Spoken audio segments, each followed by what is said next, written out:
Mi nombre es Marco Vinicio Dávila Juárez, soy candidato comunista no registrado a la presidencia de la República por el Partido Comunista de México. Mis inicios en la lucha se remontan a los años 80, al año 83 concretamente, cuando después de acumular diversas lecturas durante la secundaria y la preparatoria, me sentí junto con otros compañeros obligados a buscar un referente en el cual pudiéramos seguir consolidando nuestras lecturas, seguir aprendiendo, pero también organizándonos. Hay que señalar que en el año 81, después de un proceso de varios años de discusión, el viejo Partido Comunista Mexicano decidió en su congreso autodisolverse, y eso hace que cuando yo incursiono en la vida política, pues no haya un referente comunista en este país. De manera que empezamos a buscar y así nos mantuvimos estudiando, organizándonos entre jóvenes varios años hasta lograr en el año 94 que un llamamiento que se conoce como el llamamiento del 20 de noviembre de 1994, un grupo de comunistas de este país pudiéramos convocar a la constitución de un partido. Yo no asistí al acto, digamos, constitutivo, yo me integro algunos años después, pero a partir de que me integro de manera sistemática y durante todos estos años, he mantenido mi militancia, he mantenido una vida orgánica que nos lleva hasta el tiempo actual con el Partido Comunista de México. Un paso bien importante que dimos fue en el año 2010, cuando en el cuarto Congreso definimos que este partido tenía que asumir una serie de características que lo convierten en un partido comunista, el marxismo-leninismo, las formas leninistas de organización y la clase obrera como sujeto revolucionario. En ese sentido, nosotros hemos trabajado durante todos estos años reivindicando esos preceptos, reivindicando esa filosofía del partido. Ahora bien, sin embargo, en nuestros principios del partido reivindicamos en el caso de México toda la historia de México que ha servido para que la clase obrera y los sectores populares puedan avanzar hacia estadios superiores de vida, hacia mejores condiciones de vida. En ese sentido reivindicamos pues las luchas armadas, sobre todo el movimiento del Grupo Popular Guerrillero que encabezaba Arturo Gámez, que para nosotros es, desde el punto de vista histórico, la primera lucha armada por el socialismo en México. A partir de ahí se dan otra serie de movimientos armados que permiten pues ir haciendo avanzar la lucha de clases en un periodo donde, aunque en apariencia había avances democráticos para los trabajadores, lo cierto es que un partido de Estado mantenía un control férreo sobre el movimiento obrero, sobre el movimiento campesino. De la misma manera, pues reivindicamos a Lucio Cabañas, reivindicamos a Genaro Vázquez y sobre todo reivindicamos al urbanismo rural, que desde aquellos años o desde que se constituye hasta la fecha, con los estudiantes de Ayotzinapa, con la FEXUM, se mantienen vigentes y en pie de lucha. ¿Hubo avances, no hubo avances? Podemos preguntarnos en este momento. Y nosotros decimos que sí, que todos esos movimientos revolucionarios forman parte de ese torrente histórico que lucha o que se expresa por mantener vigente las demandas de un sector bien específico de la población, que es aquel que hace andar las máquinas, que hace producir la tierra, los obreros, los campesinos. En ese sentido, estas luchas sí mantuvieron primero vigente sus demandas, tuvieron también vigentes su propia organización y su existencia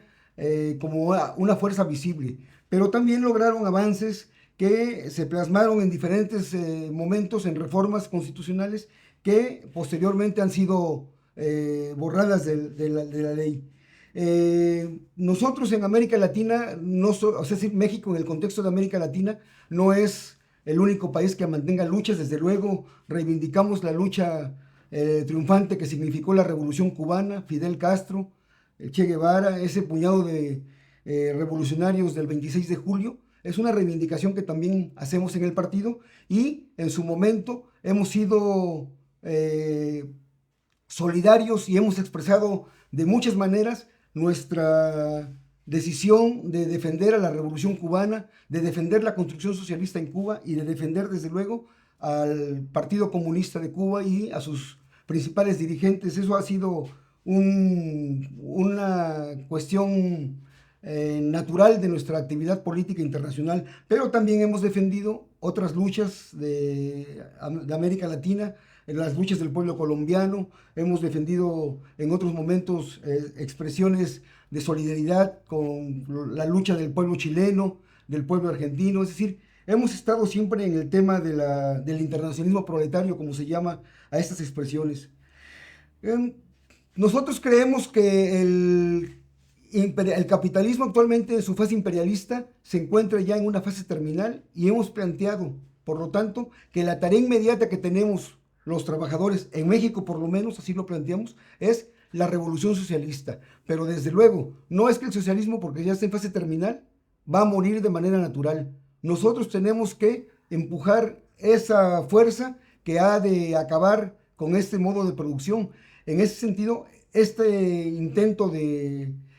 campaña que estamos desarrollando, este intento de llamar la atención de la población, de los trabajadores, tiene que ver con ese objetivo. Es decir, estamos en un proceso de acumulación de fuerzas, estamos en un proceso de generar en el imaginario colectivo, en la conciencia social, la posibilidad de que hay que hacer transformaciones profundas, transformaciones radicales. ¿Por qué reivindicamos el socialismo en esos tiempos? Bueno, fue un ejercicio de reflexión de mucho tiempo, de muchos años, inclusive no fue un ejercicio únicamente nuestro. En el movimiento comunista internacional había partidos comunistas que se planteaban el tema de saber qué había pasado exactamente en la Unión Soviética para poder explicar eso que popularmente denominaban la caída del socialismo o el fracaso del socialismo. Para nosotros es importante porque reivindicar el socialismo-comunismo como un proyecto de alternativa y de futuro, pues teníamos que lidiar con esos planteamientos, a veces tendenciosos, a veces honestos, y entonces lo que nosotros hicimos fue, pues, conocer qué había pasado en la Unión Soviética. Es decir, la política finalmente no es más que el reflejo de la economía.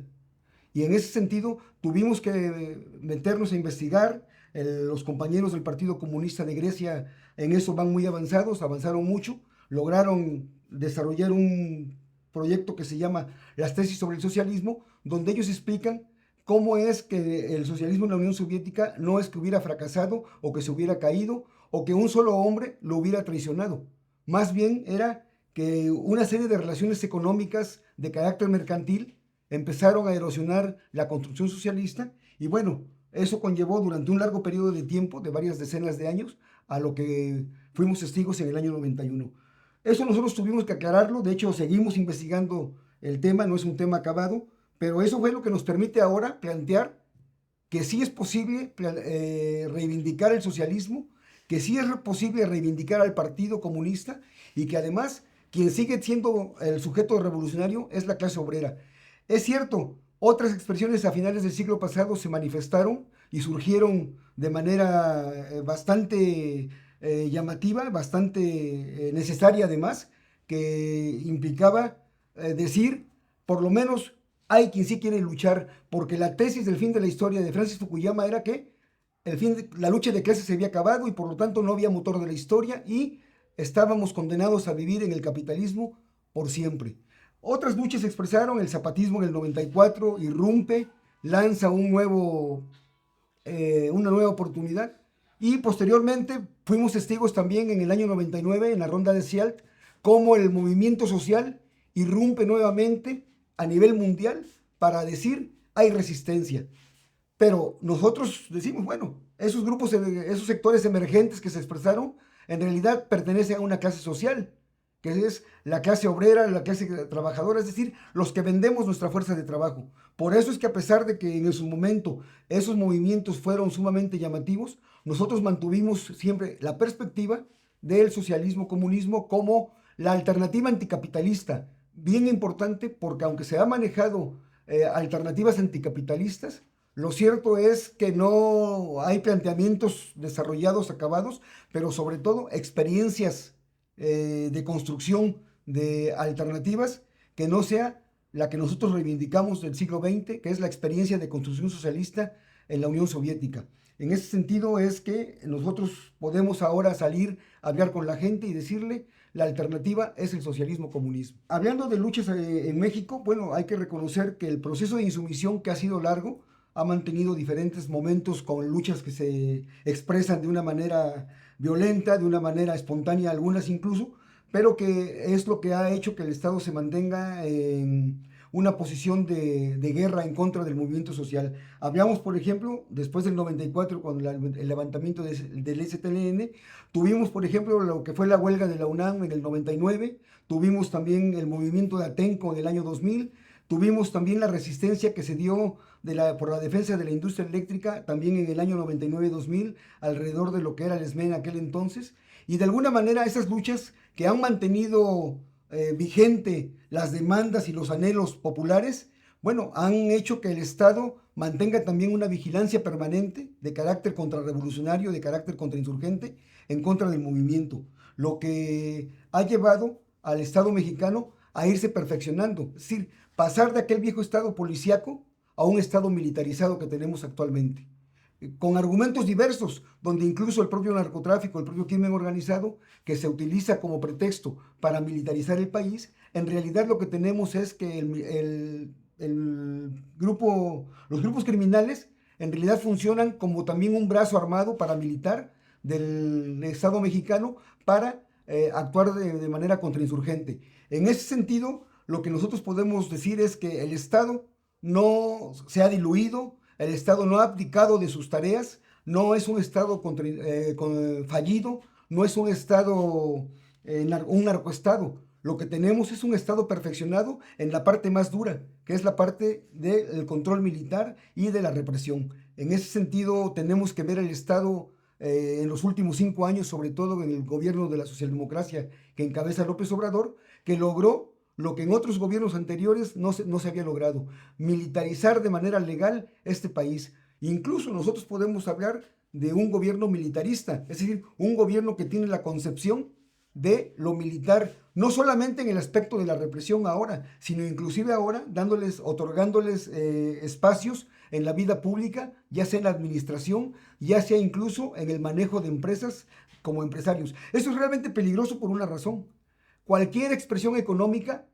cualquier manifestación económica, cualquier grupo económico busca su manifestación política, tiene su correlato políticamente. Es decir, si los militares, como un sector reaccionario por su propia naturaleza, cuerpos represivos del Estado, empiezan a tener injerencia en la vida económica de este país, necesariamente tendrán que buscar su expresión política que ellos mismos van a abanderar para de la defensa de sus intereses económicos. Eso es realmente lo que nos llama la atención y por lo cual nosotros hemos denunciado desde, no solamente en este sexenio, pero más en este sexenio, el tema de la militarización del país. Durante todo este periodo, sobre todo en los últimos 30 y tantos años, 32, 33 años, se inició lo que se denomina la gestión neoliberal del capitalismo, con Carlos Salinas de Gortari. En ese periodo se inicia todo un proceso de retrocesos de derechos conquistados por la clase obrera, por el sindicalismo mexicano, pero también en el campo. Las organizaciones campesinas empiezan a ver la pérdida sobre todo del sentido social de la tierra en la Constitución a través del ejido y la tierra comunitaria o la tierra comunal. Es decir, a partir de ahí empieza a haber una serie de pérdidas de derechos laborales, educativos, de salud, de trabajo, que tiene que ver con una concepción que es una concepción del capitalismo en su etapa neoliberal. Los servicios sociales, los derechos sociales como mercancía. Es decir, el derecho a la salud se convierte en una mercancía. La salud, la medicina, los servicios médicos. En el caso de la educación, la reforma del artículo 3º, que ahí inicia todo este proceso que hoy podemos ver con el tema de la UCICAM y demás reformas educativas que enarboló el gobierno de López Obrador, empieza ahí justamente con una cuestión doctrinaria que tiene dos aspectos. Por una parte, quitarle el precepto de educación científica a la educación que debe partir el Estado mexicano y por otra parte, señalar o empezar el proceso de privatización diciendo la educación es una mercancía y por lo tanto pueden acceder a ella la empresa privada a través de escuelas privadas. Ese problema hoy se refleja no solamente en el hecho de la educación como la conocemos actualmente, sino sobre todo que hay un sector de la población, sobre todo trabajadora, los maestros de escuelas primarias que se están enfrentando, jóvenes en su mayoría, que tienen carreras universitarias, que tienen posgrados y que sin embargo, al no encontrar espacios laborales en la industria, en el sector público, recurren a las escuelas privadas como profesores en condiciones realmente deprimentes en su trabajo, sin ninguna prestación, sin ningún derecho. Lo que está haciendo que los jóvenes en este momento, lo digo porque es lo que hemos escuchado aquí en Tijuana, pues estén buscando alternativas de organización, de sindicalización, de defensa de sus derechos. Entonces, eso por una parte. Por la otra, tenemos un movimiento sindical actualmente que no varió en sus ejes centrales del corporativismo que manejaba en la época del PRI. El sindicato de petroleros mantiene prácticamente su estructura intacta. Los sindicatos, digamos, corporativos de los sectores estratégicos, como el SUTER, como el de petroleros, como el de mineros, mantienen sus mismas estructuras y sus mismos vínculos. En cambio, nosotros empujamos un nuevo sindicalismo que sea de base, unitario, clasista, que realmente reivindique y defenda los derechos de los trabajadores para recuperar, desde luego, en el neoliberalismo o en la etapa de la socialdemocracia, nada de eso vamos a poder recuperar. ¿Cómo evaluamos nosotros el sexenio de López Obrador? Esa es una de las decisiones que tomamos en nuestro resolutivo en la Conferencia Política Nacional. Una evaluación que no hicimos en este momento, es una evaluación que hicimos incluso desde antes de que tomara posesión, donde nosotros señalábamos por las alianzas que López Obrador había tejido con grandes hombres de negocios, con grandes representantes de monopolios de este país, que el gobierno de López Obrador iba a ser un gobierno de carácter antiobrero y antipopular. Parecía en esos momentos una cosa poco probable, porque el respaldo popular que tenía López Obrador hacía pensar que el gobierno iba a ser un gobierno a favor de los sectores más desfavorecidos de la población, pero la primera medida de gobierno que hace López Obrador justamente es anunciar una gran inversión en Veracruz de la compañía Nestlé, y justamente en ese momento rompe el convenio firmado en la Sierra Norte de Puebla con los productores de café de este país, los pequeños productores de café, que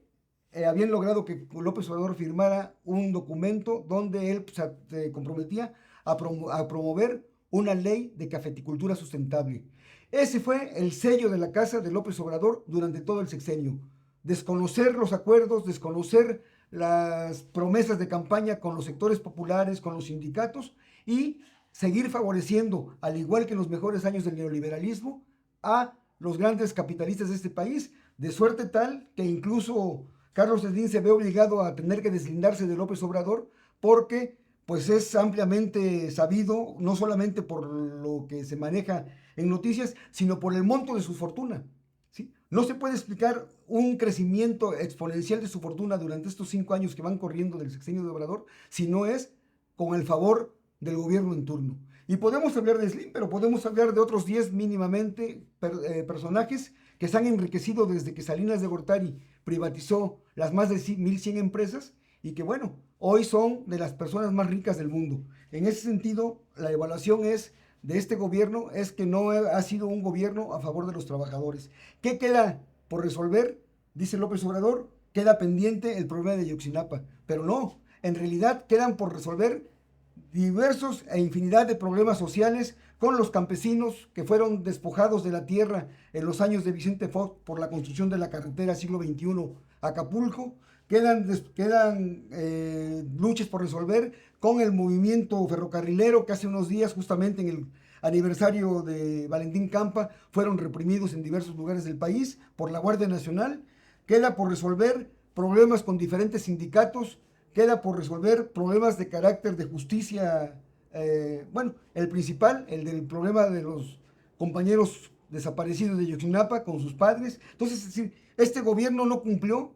no pudo cumplir, pero no quiso cumplir tampoco. Ahora nos preguntan cuál es el significado real y simbólico de una candidatura presidencial sin registro. Bueno, en realidad en nuestro caso no hablamos de una candidatura simbólica, sino de una candidatura real en dos sentidos. Primero, en el sentido de que vamos a hacer una campaña de recorrer todo el país, una campaña de acercamiento con la clase trabajadora a ras de suelo en los centros de trabajo, en las colonias, pero es una campaña que vamos a desarrollar a lo largo y ancho del territorio nacional. ¿Cómo la vamos a hacer? Con nuestros propios esfuerzos, con el esfuerzo de simpatizantes, amigos, gente que nos apoya, que coincide con nosotros, y de organizaciones de trabajadores, sindicatos, organizaciones sociales, campesinas, comunidades indígenas, donde se han comprometido a recibirnos, donde se han comprometido a apoyarnos para poder mantener un recorrido por todo el país durante los próximos meses hasta el día de las elecciones. En ese sentido, no estamos hablando en el Partido Comunista de México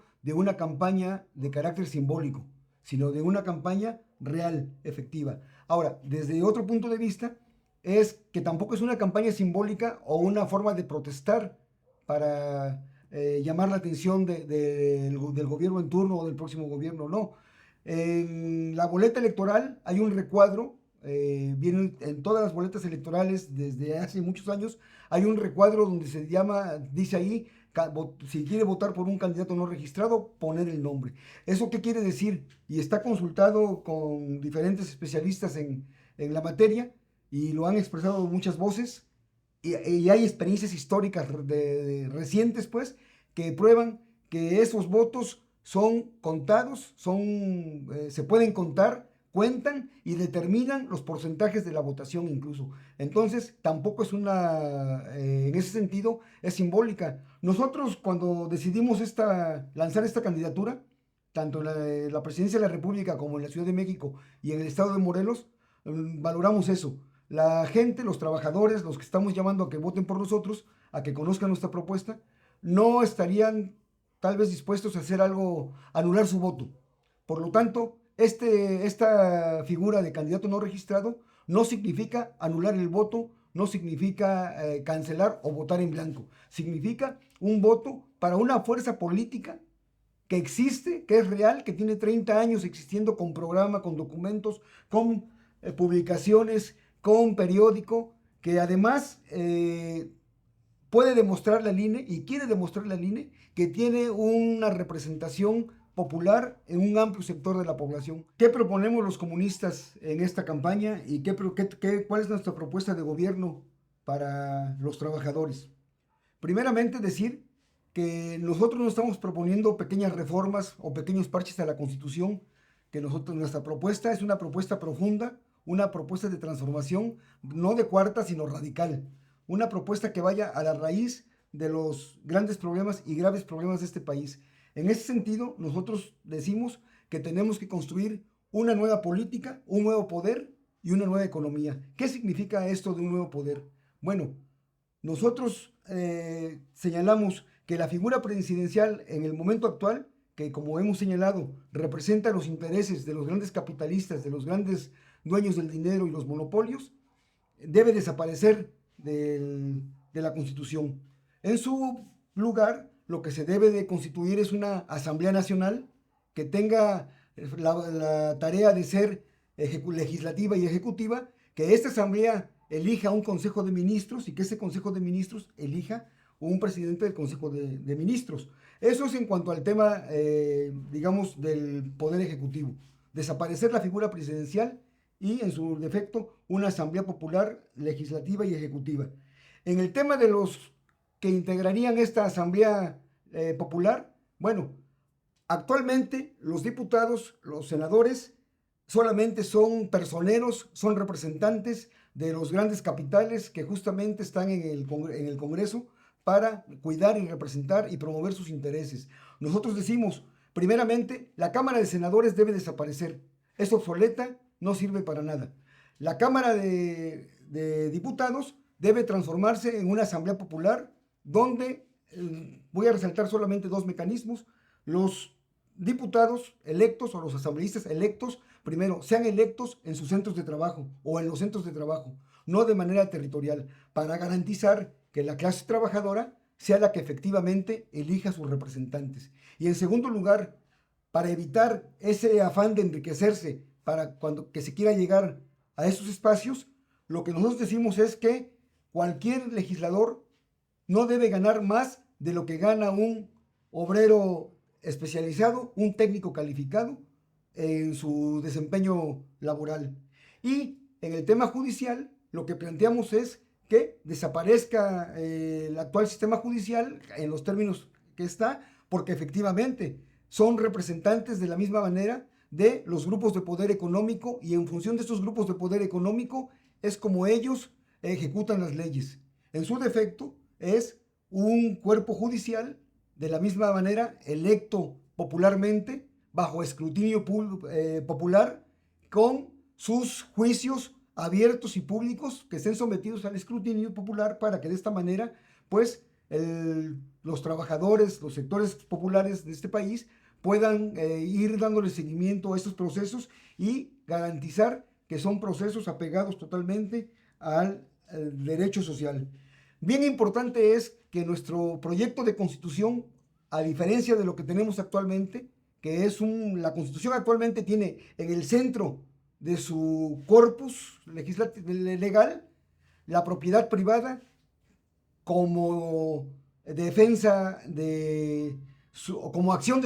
para defenderla. Nosotros lo que estamos planteando es que poner en el centro de la legalidad de este país la propiedad social, y a partir de garantizar la propiedad social de los medios de producción que tienen que ver con la tierra, que tiene que ver con la gran industria, que tiene que ver con los grandes comercios, comenzar a desarrollar todo un nuevo cuerpo de leyes que garanticen fundamentalmente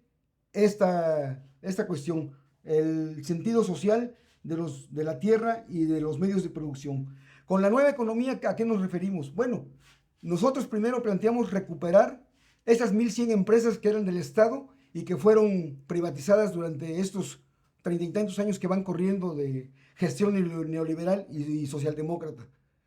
Pero no es un problema de volver a nacionalizar y que se quede con un Estado como el que tenemos actualmente. Nosotros lo que planteamos es la construcción de un nuevo Estado, de un Estado de los trabajadores, de un nuevo poder, justamente, que pueda administrar esas 1.100 empresas para poner sus beneficios al servicio de la clase trabajadora y sus aliados. En ese sentido es el nuevo poder, que significa expropiar la tierra, expropiar los medios de producción y ponerlos al servicio de la sociedad trabajadora en su conjunto. En el tema electoral, esa es la propuesta, ese es el programa. Sin embargo, nosotros tenemos una propuesta, una serie de objetivos de mediano y largo alcance. El primer objetivo es que estamos llamando a las resistencias, a las luchas, a las organizaciones que no vieron resueltos sus problemas en este sexenio, para que nos reagrupemos, para que conformemos un espacio de coordinación, un espacio de lucha que irrumpa en una jornada de lucha del 26 de septiembre próximo